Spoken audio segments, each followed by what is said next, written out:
Hello, मैं हूं विशाखा ठाकुर और आप देख रहे हैं 3.0 टीवी। क्या आप जानते हैं एक बिटकॉइन का प्राइस साल 2011 में कितना था? सिर्फ $3। और अब यही बिटकॉइन $1,00,000 तक के मार्क को क्रॉस कर चुका है। क्या सोच रहे हो? प्रॉफिट कमाने की अच्छी अपॉर्चुनिटी मिस कर दी? अब ऐसे में आप क्या कर सकते हैं? तो आज की स्पेशल रिपोर्ट में हम देखेंगे बिटकॉइन का प्राइस प्रेडिक्शन, इंस्टीट्यूशंस बुलिश क्यों हैं और बिटकॉइन ईटीएफ्स के थ्रू आप कैसे इस अपॉर्चुनिटी का फायदा उठा सकते हैं। But before we start, do subscribe to our channel. तो क्रिप्टो मार्केट वॉलेटाइल है, लेकिन लॉन्ग टर्म ग्रोथ स्टोरी एकदम क्लियर है। इंस्टीट्यूशंस बुलिश है, सप्लाई गिर रही है और डिमांड भी बढ़ रही है। बिटकॉइन की प्राइस हिस्ट्री आप एक बार देखें तो जहां अप्रैल 2013 में बिटकॉइन $135 का था, वहीं दिसंबर 2024 को बिटकॉइन ने $106 लाख का ऑल टाइम हाई टच किया। अब फाइनेंशियल जायंट स्टैंडर्ड चार्टर्ड की माने तो बिटकॉइन 2025 तक $2 लाख और 2028 तक $5 लाख तक जा सकता है। तो वहीं एसेट मैनेजर वैनिक का मानना है कि 2025 में बिटकॉइन $1,80,000 टच कर सकता है। और लॉन्ग टर्म प्राइस कंसिडर करें तो फिडेलिटी का मानना है कि एक बिटकॉइन का प्राइस 2040 तक $1 बिलियन जा सकता है। अब सवाल ये उठता है कि black rock, Fidelity, standard chartered, Vanik जैसे फाइनेंशियल जायंट्स बिटकॉइन पर इतने बुलिश क्यों हैं? तो सबसे पहला रीजन है बिटकॉइन ईटीएफ्स यानी एक्सचेंज ट्रेडेड फंड्स, जो कि बिटकॉइन में इन्वेस्ट करने का सेफ, रेगुलेटेड और टैक्स फ्रेंडली ऑप्शन है। और ग्लोबल इक्विटी रिसर्च और ट्रेडिंग फर्म बर्नस्टीन का कहना है कि ETFs 2025 तक बिटकॉइन की सर्कुलेटिंग सप्लाई का 7% अब्सॉर्ब कर लेंगे। दूसरा बड़ा फैक्टर लिमिटेड सप्लाई। बिटकॉइन की सप्लाई लिमिटेड है, सिर्फ 21 मिलियन, और इसमें से 19.82 मिलियन BTC माइन हो चुके हैं। So there are only 1.18 million left to be mined. History देखें तो हर बिटकॉइन हाल्विंग के बाद ऑल टाइम हाइज आए हैं। तीसरा इंपॉर्टेंट फैक्टर इंस्टीट्यूशनल और corporate adoption. Black rock, Fidelity, micro strategy और ऐसे कई इंस्टीट्यूशंस और बड़े बड़े कॉर्पोरेट्स अग्रेसिवली बिटकॉइन एक्यूमुलेट कर रहे हैं।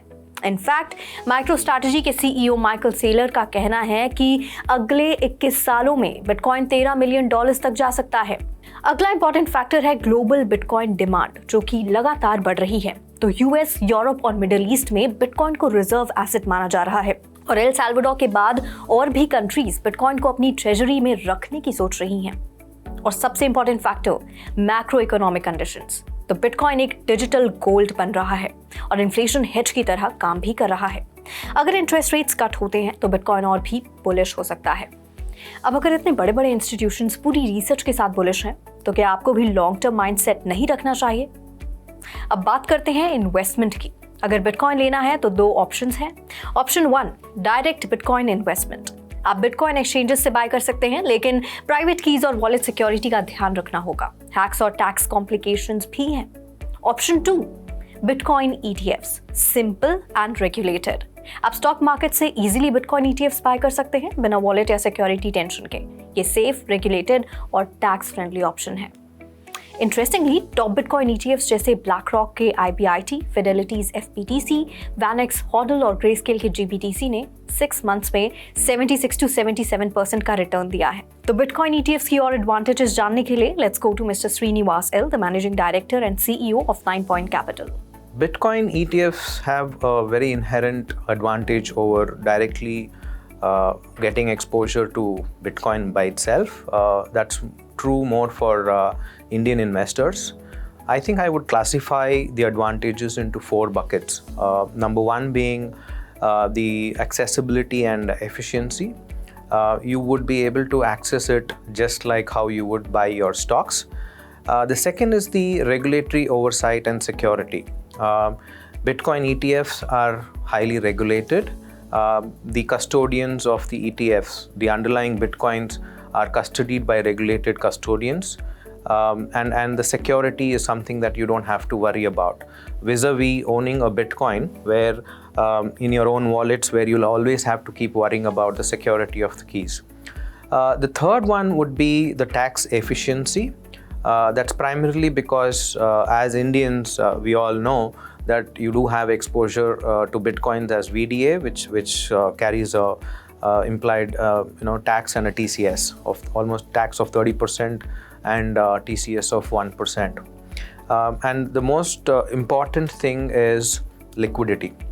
Now, when it comes to liquidity, these are all ETFs currently, the ones that our customers can access are in the US markets. Now, BlackRock's ETF, and the Bitcoin ETFs currently trade about $3 to $4 billion a day, which brings in a lot of liquidity for you, which also brings in market efficiency. Now, these are the inherent advantages that you would get if you were to invest in an ETF, Bitcoin ETF, rather than Bitcoin by itself. And at 9 Point Capital, we are India's first digital assets management company. We offer many products, including separately managed accounts, where we take the worry away from your hands, and we have our experts who formulate and implement alpha generating strategies for you. And we offer only regulated assets through our broker accounts. So always welcome to have more questions on this. Thank you so much for having me here. तो अगर आप bitcoin या ETFs में invest कर रहे हैं या plan कर रहे हैं तो हमें कमेंट्स में बताएं, और अगर आपको ये इनसाइट्स पसंद आए तो इस वीडियो को लाइक, शेयर और सब्सक्राइब ज़रूर करें।